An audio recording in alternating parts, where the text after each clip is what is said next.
우리는 사사시대를 암흑시대다라고 그렇게 말하죠. 하나님의 뜻이 사라졌던 시대, 그것을 우리가 사사시대라고 볼 수가 있습니다. 하나님의 뜻이 사라지다 보니까 결국 암흑시대가 온 거고요.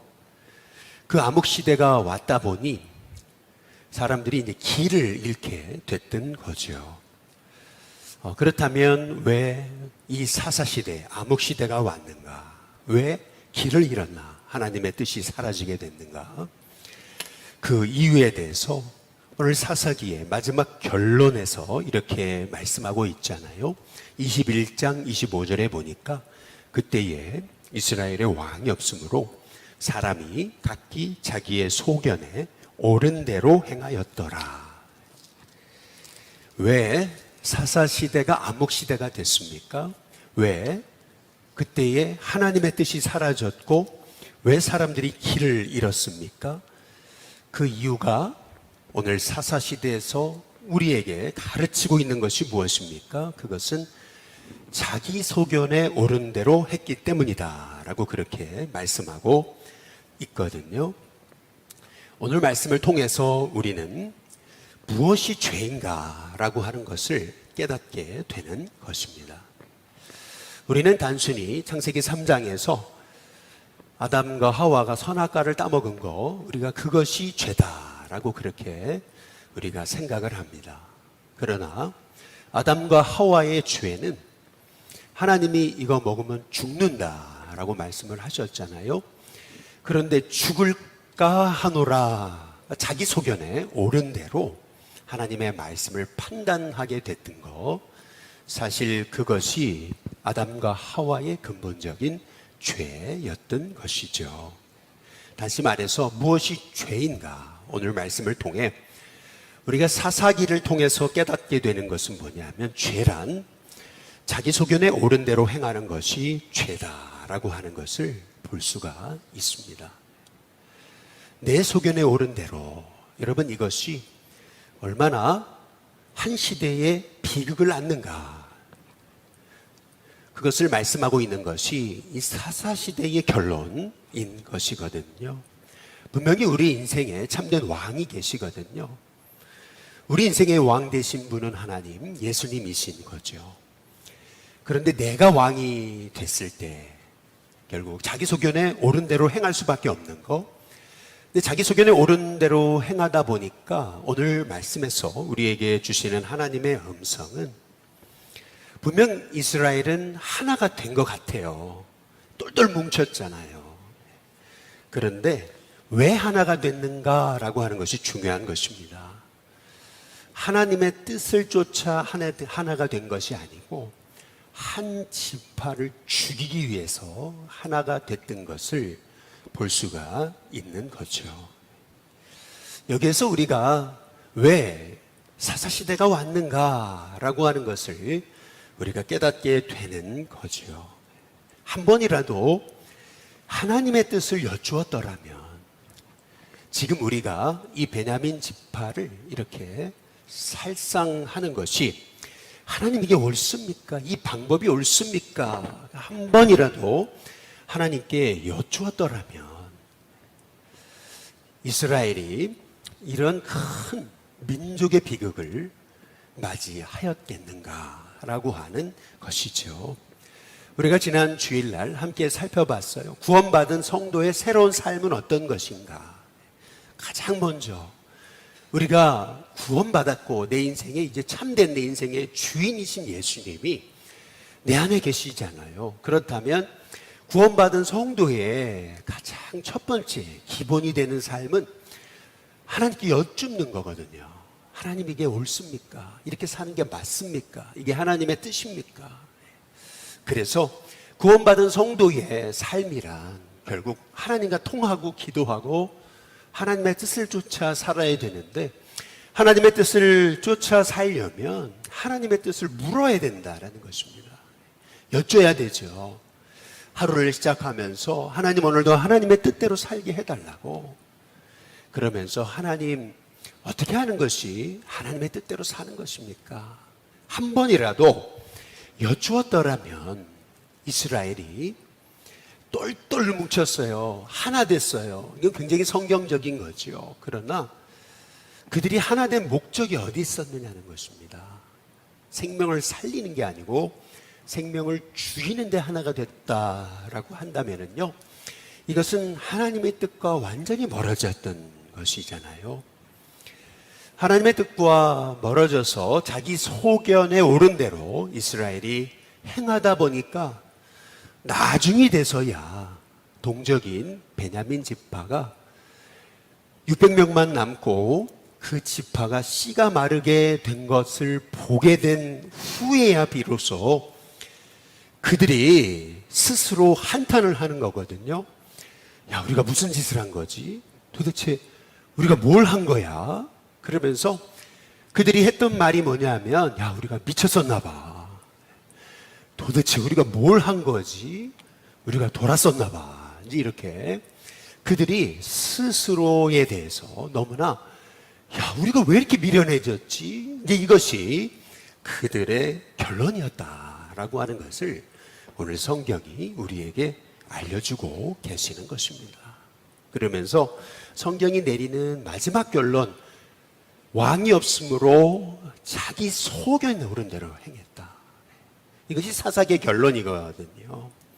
우리가 사사기의 말씀을 통해서 우리가 깨닫게 되는 것은 뭐냐 하면, 믿음의 삶이란 자기 소견에 오른 대로 살아가는 것이 아니고 하나님의 뜻대로, 하나님의 말씀대로, 하나님의 원하시는 대로 살아가는 것이, 그것이 믿음의 삶인 것이다 라고 오늘 하나님은 우리에게 말씀하고 계시는 거예요. 그래서 무엇이 죄인가? 죄는 자기 소견에 오른 대로 하는 것이 죄이구나 라고 하는 것을 깨닫는 겁니다. 다윗이 간음죄를 저질렀을 때 만약에 하나님께 이게 하나님 뜻이 맞습니까? 한 번이라도 여쭤봤더라면, 그리고 자기 죄를 이제 한 번 은폐하기 시작하니까 계속 은폐를 하게 되잖아요.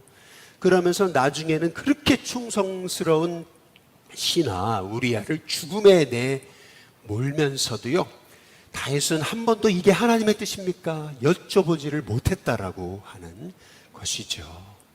나중에 이 간음죄를 저지르고 또 우리아가 죽임을 당하고 하는 과정을 통해서 다윗은요, 마음이 완전히 소위 죄에 대해서 영적인 문둥병에 빠져버리는, 전혀 감각이 없어버리는 그러한 사람이 되고 말잖아요. 그 이유가 뭐죠? 결국에는 다윗이 죄를 지을 때 이렇게 보니까 자기 소견에 오른 대로 한 겁니다. 내가 좋다는데 이제 이것이 삼손의 모습과 똑같더라라고 하는 것이라는 거죠. 우리가 오늘 이 사사시대에 이 자기 소견에 오른 대로 이것이 죄라는 것을 우리가 깨닫게 된다면은, 우리도 하나님께 묻지 않으면 우리도 얼마든지 넘어질 수 있다. 우리도 불순종할 수 있다. 하나님의 뜻과 멀어질 수 있다. 결국 물어야 된다. 여쭤야 된다. 끊임없이 하나님에게 하나님 뜻이 맞습니까? 여쭤보는 것이 바로 진정한 복의 출발점이다 라고 하는 사실을 우리가 깨닫게 되는 은혜가 있게 되시기를 주님의 이름으로 축복합니다. 두 번째로, 오늘 여기 말씀해 보니까 자기 소견에 오른 대로 이제 행하다 보니까 이스라엘 백성들이 빠지게 됐던 죄는 뭐냐 하면 결국 자기 의에 빠지게 된 겁니다. 오늘 말씀해 보면은 이스라엘이 계속 맹세를 한 것을 보게 되는 거거든요. 사실은 사사시대의 비극은 어디에서 출발이 됐는가? 자기 소견에 오른 대로 행하다 보니까 자기 의에 빠지는 거죠. 대표적인 인물이 입다잖아요. 경솔하게 서원을 하고요, 자기가 말한 것을 지켜야 되다 보니까 딸까지 죽여버리는 그러한 엄청난 죄에 빠져들게 되는 거잖아요. 하나님, 그때 제가 경솔했습니다. 하나님, 저를 용서해 주시옵소서. 그렇게 하나님의 은혜를 구하면서, 하나님, 내 소견에 오른 대로 제가 자기 의에 빠지고 제가 어리석었습니다. 근데 고백하면 하나님이 미쁘시고 의로우셔가지고 우리의 모든 죄를 사하시는 거 아니겠어요? 그런데 오늘 이스라엘의 이 영적 어리석음은 계속 자기 의에 빠져들게 되는 것을 볼 수가 있는 거거든요. 베냐민 지파의 기브아가 한 레위인의 첩을 윤관을 해가지고, 그래서 그 베냐민의 이 레위인의 첩을 결국 죽음에 이르게 하잖아요. 그래서 이스라엘 지파가 그 불량배들을 내놔라 라고 했을 때 이 베냐민 지파에서 우리가 잘못했습니다 그러면서 그 불량배들을 내주었더라면, 그러면 이런 이 지파들의 이 서로를 죽이는 이런 비극은 일어나지 않았을 것이거든요. 베냐민 지파도 우리 동족을 지키겠다는데 이제 이렇게 시작돼 가지고 우리도 맞서 싸우겠다 이제 시작이 됐잖아요. 그런데 이 이스라엘의 나머지 지파들도요, 저런 놈들은 다 죽여버려야 된다고, 징계해야 된다고 그러면서 여기 중에 한 사람도 여기서 벗어나지 않으면 다 저주를 여기서 만약에 돌아간다라면 저주를 받을 죄에 맹세를 또 하잖아요. 그러니까 자기 의에 이제 빠져들게 되는 모습을 이제 보게 되는 거거든요.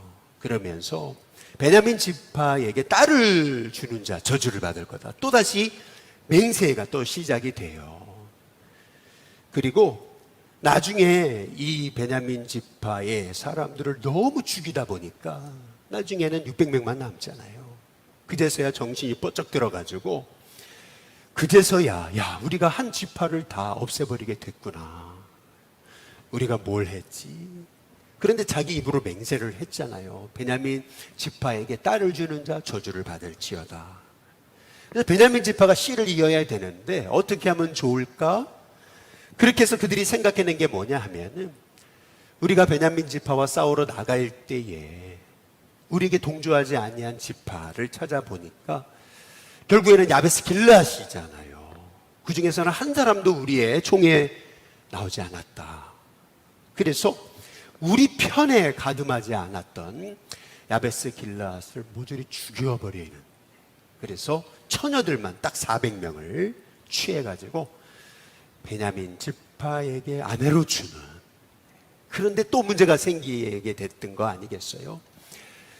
베냐민 지파에 남자들만 600명 남았는데 400명을 이 야베스 길르앗에서 다 죽여버리고 처녀들만 골라내 400명을 주니까 200명이 모자르잖아요. 그래서 그 200명을 구하기 위해서 그들이 했던 또 다른 죄, 우리가 오늘 이 말씀을 통해서 우리가 보게 되는 것은 뭐냐면은, 무엇이 죄일까? 여러분, 죄란 뭐냐면은요, 자기 소견에 옳은 대로 행하는 것입니다. 하나님의 뜻을 묻지 않는 거죠. 자기 소견에 옳은 대로 행하다 보니까요, 어떻게 됩니까? 결국에는 계속 자기 의에 빠져들게 이제 되는 거죠. 끊임없는 무리수를 두더라라고 하는 것입니다. 하나님, 우리가 잘못했습니다. 우리가 헛된 맹세를 했습니다. 하나님, 우리가 헛된 소원을 했습니다. 하나님 앞에 회개하고 용서를 구하고, 하나님 우리를 용서해 주시고, 하나님 우리가 하나님의 뜻 가운데 설 수 있도록 하나님 우리를 불쌍히 여겨 주옵소서. 그렇게 회개의 자리에 나아갔더라면은, 여러분, 이스라엘이 이러한 엄청난 죄 가운데 빠져들 수 있었을까? 여러분, 그래서 우리 예수님이 하셨던 말씀 중에 오늘 말씀에서 우리가 생각나는 게 있잖아요. 그게 뭐냐면, 맹세하지 말라. 도무지 하늘을 통해서도 땅을 통해서도 맹세하지 말아라. 그냥 예라고 하든지 아니면 아니라고 단순하게 말해라. 우리 예수님이 말씀하고 계시잖아요. 왜 맹세하지 말라고 말씀하셨을까? 여러분, 자기 의로는 하나님의 뜻을 절대 이룰 수 없음을 우리 예수님께서 우리에게 알려주고 이제 계시는 거죠. 잠언의 말씀에서 우리에게 주시는 이 맹세와 관련된 아주 귀한 말씀이 하나 있어요. 그게 뭐냐면, 타인에게 보증이 되지 말라, 보증 서지 말라라고 하는 얘기, 말씀이거든요. 우리 하나님이 주시는 말씀이 뭐냐 하면은 보증 서면 네 누운 자리도 빼앗긴다. 이것이 바로 하나님이 주시는 말씀이에요. 근데 왜 우리가 이렇게 하나님 말씀을 어기게 되는 거죠? 그 이유는 뭐냐 하면은 그러잖아요. 야, 내가 집사인데, 내가 목사인데, 내가 하나님 믿는 사람인데 내가 이 약속 안 지키겠냐? 내가 무슨 수를 써서라도 내가 이 약속을 지킬 테니까 한 번만 보증 서달라. 일종의 여러분 이것이 맹세거든요. 이것이 결국에는 어리석은 소원이지 않아요. 내가 반드시 약속 지킨다고. 여러분 우리가요 인간의 의로는 하나님의 뜻을 결코 이룰 수 없음을 오늘 성경이 우리에게 말씀하고 계시는 거죠. 그래서 오늘 우리가 왜 자기 소견에 옳은 대로 행하는 것이 죄일까? 그 결정적인 그 원인을 우리가 보게 이제 되는 거죠. 6절에 한번 보시면은 이스라엘 자손이 그들의 형제 베냐민을 위하여 그 다음 뭐라고 말씀하시죠? 뉘우쳐 그러거든요. 이르되 오늘 이스라엘 중에 한 지파가 끊어졌도다. 이제 이렇게 말씀을 하세요. 또 15절에 한번 보시면은 백성들이 베냐민을 위하여 그 다음 뭐 했어요? 뉘우쳤으니 이렇게 말씀하고 있어요. 분명히 이스라엘 자손이 뉘우치기는 했습니다. 두 번이나 뉘우쳐 라고 말씀하고 있어요. 후회했다라는 거죠. 아, 우리가 잘못했다. 그런데 우리가 이 뉘우쳐라고 하는 말씀의 의미를 우리가 정확히 이해하셔야 됩니다. 지금 사사시대에서 말씀하고 있는 거 그들이 뉘우쳤다 뿐만 아니라 사사기 21장 2절에 보면은 백성이 베델에 이르러 거기서 저녁까지 하나님 앞에 앉아서 큰 소리로 울며 그러거든요. 분명 그들은요 뉘우치고 울었어요. 이 사사기가 말씀하고 있는 것이 무엇입니까? 그들도요 뉘우치고요 그들도 울었습니다. 사사기 2장에 한번 보시면은요 거기에 4절에 보면은 복임이라고 하는 그러한 사건이 일어나잖아요. 복임이라는 뜻은 우는 자들이라는 뜻인데 사사기 2장 4절에 보면 여호와의 사자가 이스라엘 자손에게 이 말씀을 이르매 백성이 소리 높여 울었다. 이렇게 성경이 말씀하고 있습니다. 여러분 사사기는 백성들이요 너무 원통해서요 우는 것으로 시작해가지고 지금 21장에 여기 2절에 우는 것으로 끝나는 거 여러분 그게 사사기입니다. 원통해서 울어요. 우는 자들 복임입니다.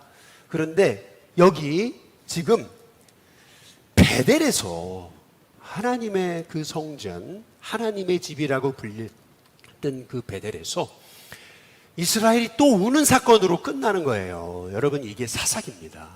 우는 자들 복임 그리고 하나님의 집에서 우는 것으로 겉으로 봤을 땐 여러분 이스라엘 백성들이 하나님 앞에 통곡하고 자복하는 것 같잖아요. 뉘우쳤다니까 회개하는 것처럼 보이잖아요. 그러나 실은요 그들은 뉘우치기만 했지 회개는 안 한 거죠. 회개가 뭡니까? 회개는요 단순히 우는 게 아니에요. 회개란 뭐냐면요 하나님의 뜻으로 돌아가는 거예요. 말씀으로 돌아가는 겁니다. 내 인생에 진정한 왕 대신 하나님께로 돌아가는 거. 내 속에는 옳은 대로가 아니고요 하나님의 뜻대로예요. 하나님의 뜻대로 돌아가지 않고 단순히 울기만 한다면 여러분 그것은 다시 사사시대로 돌아가는 것과 똑같다라고 우리 성경이 우리에게 말씀하고 있는 거죠. 그래서 우리가 사사기를 통해서 깨닫게 되는 것은 무엇이 죄냐라는 것입니다. 여러분 죄란 여러분 단순히 내가 거짓말하고 내가 헛된 맹세하고 내가 누군가를 해하고 여러분 그것 이전에 죄란 뭐냐 하면 결국 자기 소견에 옳은 대로 행하는 거. 여러분, 그것이 죄입니다. 그래서 우리가 사사기를 통해서 깨닫게 되는 것은 뭐냐 하면 자기 소견에 옳은 대로 행했기 때문에 결국에는 하나 된 것 같지만은 그들의 하나됨은 결국 자기 지파를 죽이는 완전 편가르기가 된 거잖아요. 그리고 두 번째는 자기 소견에 옳은 대로 행하다 보니까 자기 의에 빠져들잖아요. 계속 내가 입술로 말한 거, 내가 말한 그 맹세를 지켜가기 위해서 계속 헛된 그러한 모습으로 나아가잖아요. 그리고 뉘우치기는 했지만 회개는 없었다. 성경이 우리에게 말씀하고 계시는 거죠. 우리가 이 사사시대의 비극을 보게 되면서 우리는 우리 시대에 바로 오늘 우리가 어떻게 살아야 되겠는가? 우리는 끊임없이 물어야 됩니다. 하나님의 뜻이 어디 계신지. 그리고 우리는 단지 우는 데서 끝나는 것이 아니고 말씀으로 돌아가야 됩니다. 내 소견에 옳은 대로가 아니고 하나님 말씀대로 살 수 있는 은혜를 허락해 달라고 말이죠. 그리고 내가 왕이 아니고 내 위에 더 높으신 분이 계심을 우리가 깨달으면서 나의 인생의 진정한 왕 되신 하나님께 여쭈는 거죠. 이게 하나님 뜻이 맞습니까? 끊임없이 여쭙고 하나님 음성에 귀 기울이게 될 때 우리의 삶이요 자기 의에 빠져들지 않습니다. 우리가 하나님과 멀어지지 않습니다. 그리고 뉘우치기는 하지만 회개가 없는 그러한 인생이 되지 않습니다. 결국 우리가 우리 인생의 영적 암흑기를 끝내는 비결이 어디 있는가? 그것은 내 소견에 옳은 대로가 아니고 하나님 말씀대로. 그래서 진정한 영적 부흥은 하나님 말씀으로 돌아가는 것입니다. 진정한 영적 부흥은 내 인생의 참된 왕 되신 하나님을 매일 의지하면서 살아가는 것이죠. 진정한 참된 부흥은 단순히 원통에서 눈물 흘리는 것이 아니고 이제는 하나님의 뜻 가운데로 내 삶을 돌이키겠습니다. 철저히 말씀 가운데 돌아가는 것. 그렇게 됐을 때 오늘 여기 말씀에 보면은 22절에 이스라엘이 이런 얘기를 하잖아요. 만일 그의 아버지나 형제가 와서 우리에게 시비하면 우리가 그에게 말하기를 청하건대 너희는 우리에게 뭘 베풀라고요? 은혜를 베풀어 그들을 우리에게 줄지니라. 여기 사사시대에 은혜조차도 이제는 자기의 그 죄를 합리화하는 것으로 변질되게 됐음을 성경이 말씀하고 있잖아요. 진정한 은혜가 회복돼야 되는데 말이죠. 그래서 우리는 이제 내일부터 룻기의 말씀을 통해서 우리가 우리 인생의 진정한 왕이 누구신지, 그리고 말씀으로 돌아가는 것이 어떤 것인지, 하나님의 은혜가 머무는 인생은 어떤 인생인지를 우리가 깨닫게 되는 것입니다. 바라기는 저와 여러분의 인생 속에서 내 소견에 옳은 대로가 아니고 이제는 하나님의 말씀대로, 하나님의 뜻대로, 단순히 원통에서 우는 대로 끝나는 것이 아니라 늘 우는 자들, 복임의 인생을 살아가는 것이 아니고 이제는 진정 주님이 내 인생의 왕이십니다 고백하면서 하나님 제 뜻대로가 아니고 하나님의 원대로 하옵소서. 예수님이 고백하셨던 거죠. 나의 원대로가 아니고 아버지 원대로. 그 고백으로 오늘도 승리하는 저와 여러분이 될 수 있게 되시기를 주님의 이름으로 축복합니다.